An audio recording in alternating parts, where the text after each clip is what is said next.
ladies and gents.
Medicaid as a single guy, unless you're above age 65. Once you do qualify for Medicaid, your cost to enroll in a Medicaid plan is zero, and generally when you go to seek services, your costs are zero. Here is another thing that is quite helpful. This here tells us what your income needs to be for you to qualify for Medicaid in your state. So if you see your state on here, you can see what it is for an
within here.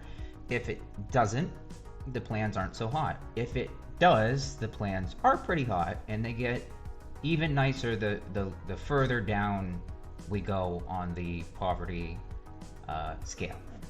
So if your income is lower than here on this chart, say on this below 100 in this area here, and you don't have very many assets, I would try applying for Medicaid for the reasons mentioned earlier. If your income is higher than 100% of the federal poverty limit, 13,590 annual income for single filers, you likely qualify for subsidies through the exchange. So from here beyond, it actually goes beyond.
You have access to sick plans that might even cost you nothing.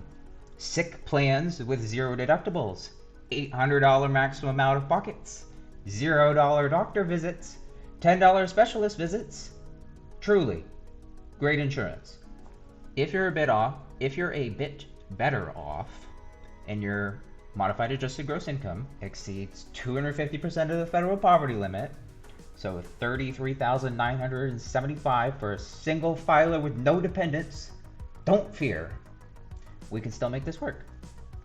If we can get your modified adjusted gross income within those specific boundaries, you will have a new take on the exchange, Obamacare, or whatever you want to call it. Okay, Jonah, how do I get my income within this sweet spot? I don't own my own business. I can't affect my income.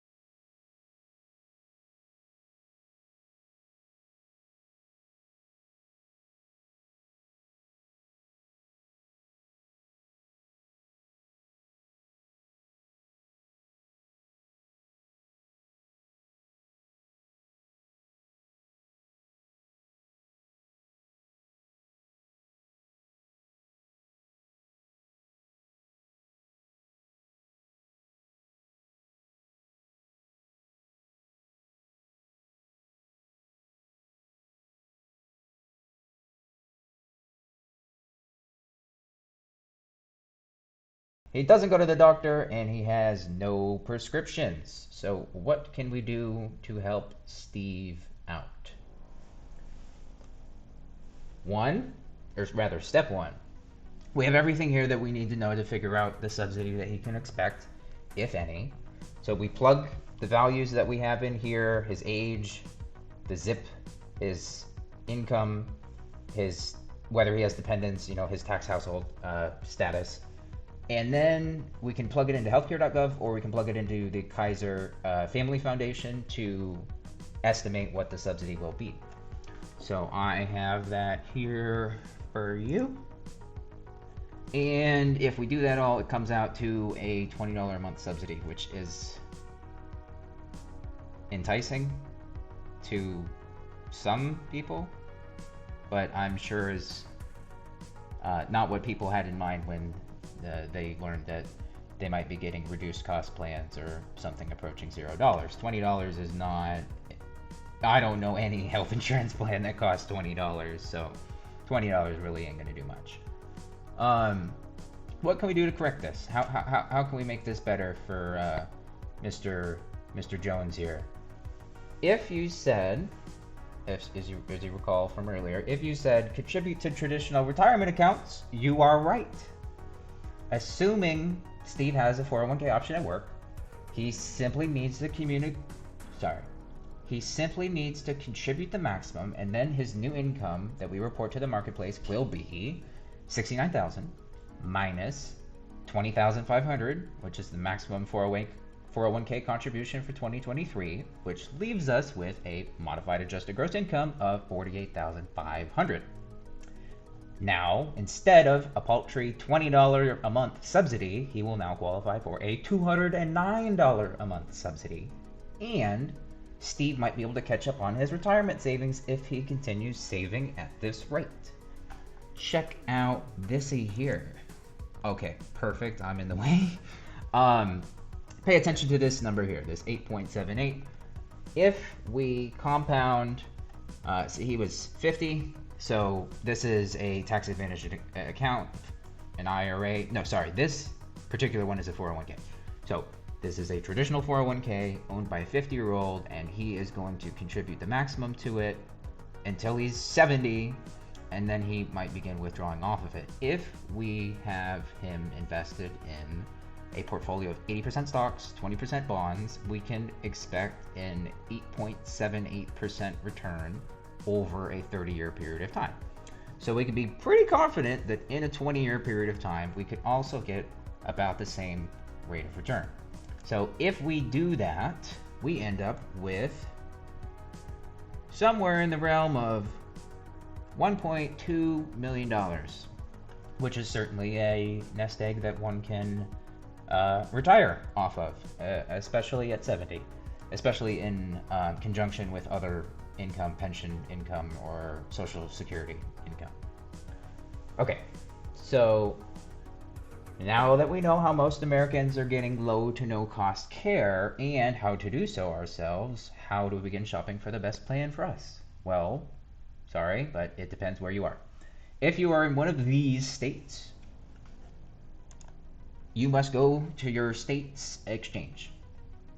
So each I think covered Cal is California's, Pennsylvania's Penny. They all have kind of weird names. Vermont's Health Connector, and another one I believe is Health Connect. They all have kind of weird names. But anyway, if you see your state here, you need to use their exchange. You cannot use the federal exchange, and then conversely, if you do not see your state here, you have to use the federal exchange. So I'm here in Florida. We have to use the federal exchange. Okie dokie. Once we're there at the marketplace or the state exchange, we first need to do one thing, but we ultimately need to do two things. So one is we need to apply to the marketplace for subsidies and cost share reductions, as well as to confirm our eligibility, make sure we're not enrolled in Medicaid or eligible for Medicare or workplace insurance or what have you, because then we are ineligible for subsidies through the marketplace. So if we've done all this successfully, we apply, we get approved, we will get what is called an eligibility results notice, which looks like this. It tells us how much we're going to get per month. It also tells us if we get cost sharing reductions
will appreciate over many years to fund more frequent, more expensive medical services in retirement, all without owing taxes on the gains. Unfortunately, since HSAs are so powerful, the limits are low for annual contribution.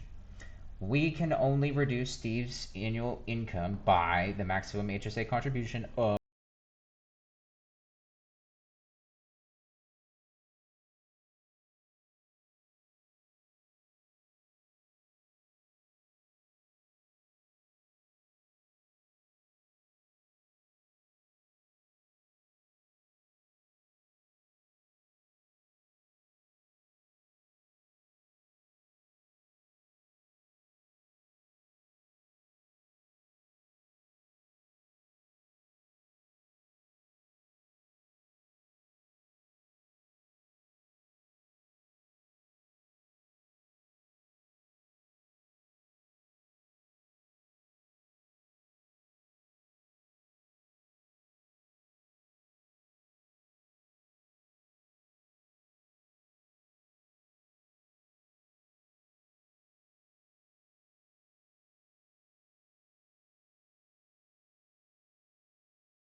is stopping um, when he needs to stop, which is before Medicare.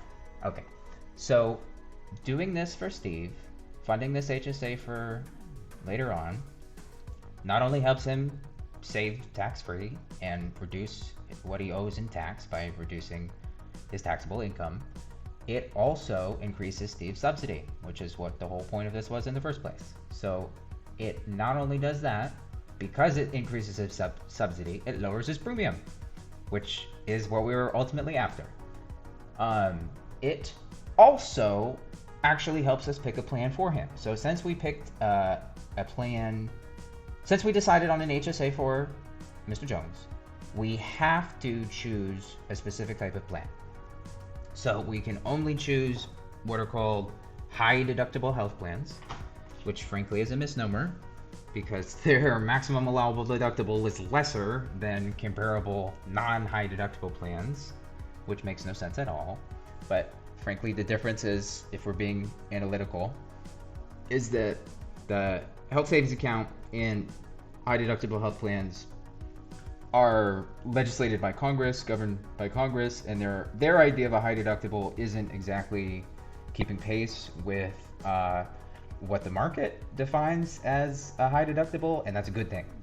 So we may as well take advantage of that and use it to Steve's benefit. So Steve now has access to an HSA eligible plan because we're doing the HSA contribution of the max. He now has access to an HSA eligible plan for $162.69 a month, less than half of what he'd be putting into his HSA. So 162 annualized is like $1,800, $2,000, something like that. It's substantially lesser than the contribution that he's putting away for future healthcare use in his HSA. So that's much better than how it initially started. I didn't show it to you, but when his subsidy was initially $20, that means that the cheapest plan premiums were nearly $400. So this is arguably much more palatable to most people as opposed to $400, $160. Not that bad. Okay. So his subsidy is now $259 a month now that we did the HSA and the maximum 401k contribution. So Doubling back on the process of buying insurance, continued. If you have ongoing medical needs, like pre-existing conditions that need maintenance, prescription medications, routine doctor visits, your process is a bit more than Steve's was. Steve benefits from not needing to check the network or the formulary to see if his doctors and medicines are covered. Steve benefits from not needing to check the therapist copay for weekly visits, from checking the specialist copay for quarterly psychiatry visits, etc. If you are someone who unfortunately needs to deal with ongoing medical treatment, pay attention.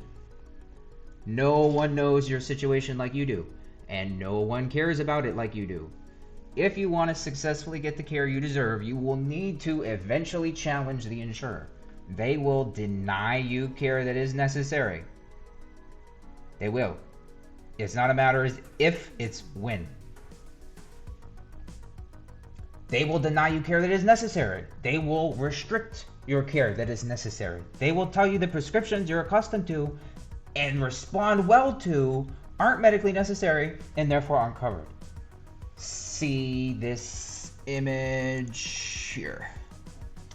I'll link this in the description of the video if you're interested, but this is an excellent source for the wary consumer that wants to look kind of under the hood of insurance and kind of what gets up to in the corporate side, and I don't want to call it the F word, but this document pretty plainly lays out what I would describe as fraud, and I encourage everyone to take a good long look at this. Okay, no plan, with this in mind, no plan, as much as I wish it would, will insulate you from these risks. So insurers know no morals, no ethics. To them, you are but a number on a screen.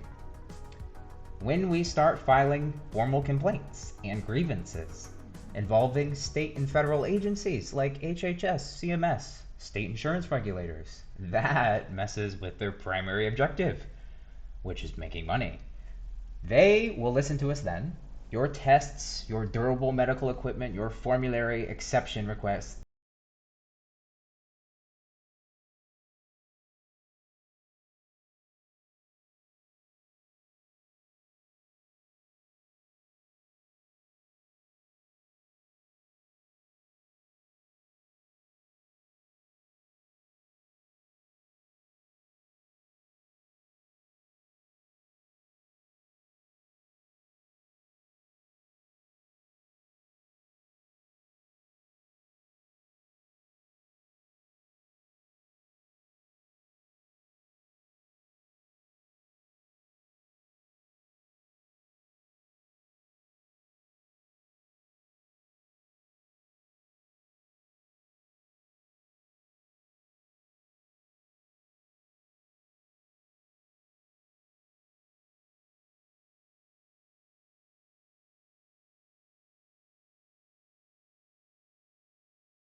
I'm sure that you see where I'm getting at, which is that we need to do a bit of analysis on your particular situation, your particular medical spend, and then insulate you from that as best we can into the future. So it's no longer a question of what if. The what if has essentially already happened, and it's now effectively what now. So you have a certain level of care that you need to maintain, and it costs a certain amount of money. And I am telling you the best way to go about approaching your health insurance purchase is to focus on where you're spending money when seeking care. So if you're going to the urgent care every couple weeks, we need to make sure that you have urgent care at a reasonable copay. If you're going to therapy every couple weeks, we need to make sure that you have that at a copay. If you're expecting to do a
or rather fortunately, am a best interest advisor, a fiduciary, an investment advisor representative working as a financial planner who just so happened to start my financial career in insurance. This is to say, if you asked me when I was a sales agent, I'd tell you immediately what plan I had thought had the highest likelihood of impressing you and converting your interest into an enrollment for me. However, as a people focused and rather than product focused investment advisor, without proper due diligence, i.e., fact finding, I can't tell you what the best plan is for 2023. I can, it just opens up me to liability that frankly is not worth it. There are literally hundreds of plans in each state on the marketplace. Tons of states have private insurance markets where there are further hundreds of plans. My general advice here today is that I feel it is more worthwhile to people than a blanket statement like buy plan X, X plan is best. It is highly dependent on your personal circumstances. I have done my best to give you both sides of the coin as I see it, as an insider, primarily focused on holistic financial planning as opposed to sales. Be skeptical of salespeople who have just what you're looking for, especially when they haven't even asked you for what you need. To wrap things up with a nice bow, the best health insurance plan for 2023 is, I can't tell you and nor can anyone else. Anyone who does tell you has something to sell you and hasn't yet had a claim against their errors and emissions insurance, but will soon. I am a relationship builder, unconcerned with the immediate profitability of the relationship. Although, using this here as a sales presentation to buy X insurance would have undoubtedly been lucrative, it likely would have caused material harm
$1,382 a month, as well as silver plans with cost sharing reductions.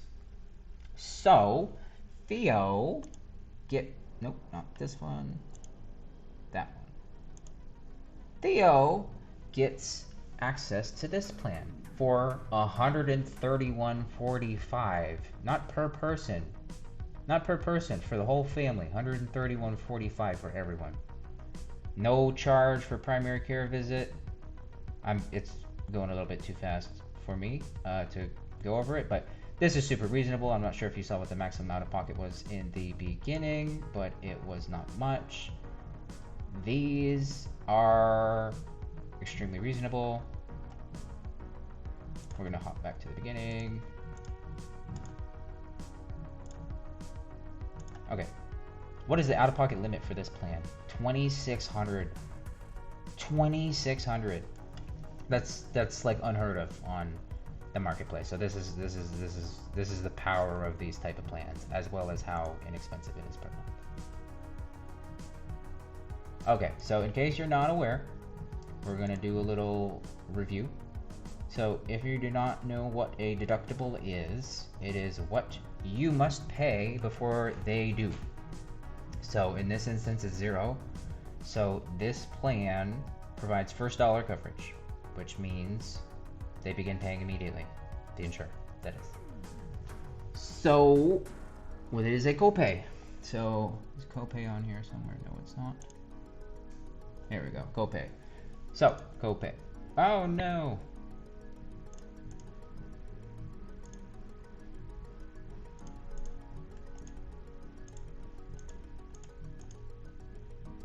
How unfortunate. Okay, copay. Copay is a fixed fee, flat rate, essentially, dollar amount that you owe.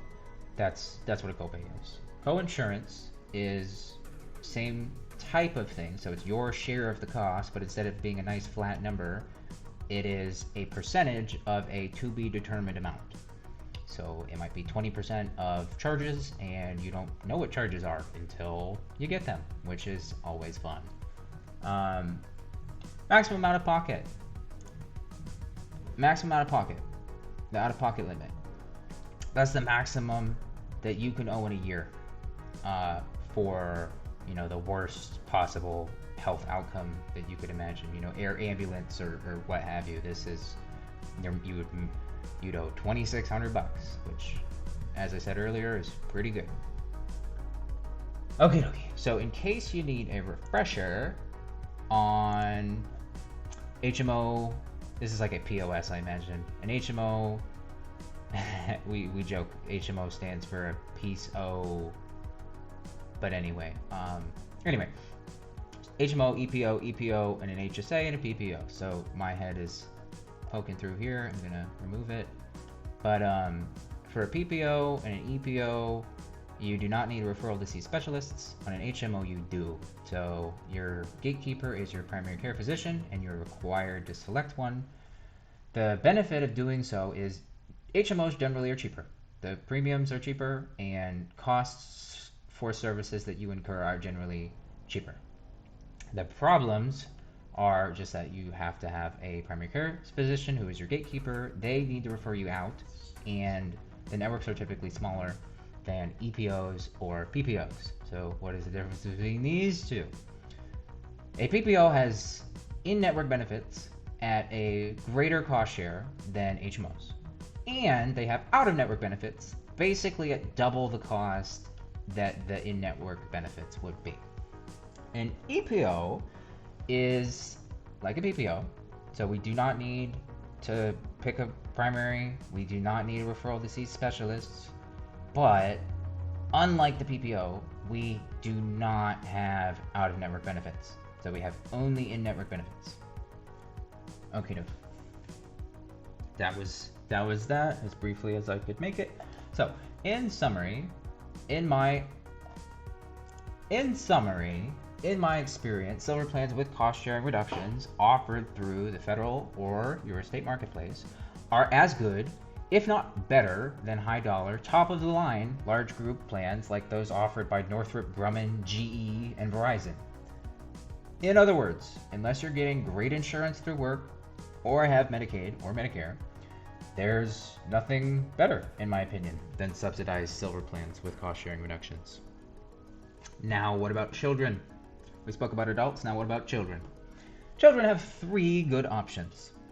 1, Medicaid. Typically costs nothing or very little, and it typically costs nothing or very little to use.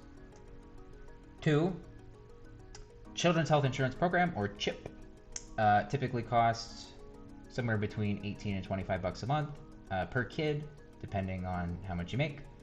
3 is what the adults would be doing. So a state or a federally facilitated marketplace plan, potentially $0 a month, potentially costing very little to $0 to use if choosing silver with cost sharing reductions.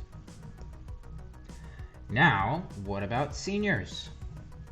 1, Medicaid and Medicare. It's a great combo. I wish I was on that, to be completely honest. Typically costs $0 and very little or $0 to use.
I can talk about this forever, so if there's something I did not address or didn't address well enough, please ask and I will deliver.